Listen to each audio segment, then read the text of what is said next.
ہوگی۔ نبی کریم صلی اللہ علیہ وسلم نے ایک صحابہ کرام سے پوچھا، یا اے میرے صحابہ بتلائیے کہ مفلس کون ہے؟ صحابہ نے عرض کیا، یا رسول اللہ ہمارے نزدیک تو مفلس وہ شخص ہے جس کے پاس درہم اور دینار نہ ہوں۔ حضور صلی اللہ علیہ وسلم نے فرمایا کہ میرے دین کا مفلس وہ شخص ہوگا جو قیامت میں اس حال میں آئے گا کہ اس نے وہ نمازوں کے ساتھ، روزوں کے ساتھ، حج اور زکوٰۃ کے ساتھ آئے گا، لیکن اس نے کسی کی دل آزاری کی ہوگی اور اس نے کسی کا حق مارا ہوگا۔ فرمایا میرے دین کا وہ شخص مفلس ہوگا، اور جب اللہ کے سامنے اس کو پیش کیا جائے گا تو روز قیامت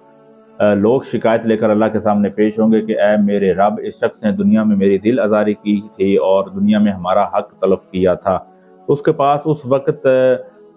جو حق طلب کیا ہوگا یا دل آزاری کی ہوگی تو اس کے پاس درہم اور دینار تو نہیں ہوں گے، اس کے پاس نیکیاں ہوں گی جو اس کے اعمال ہوں گے۔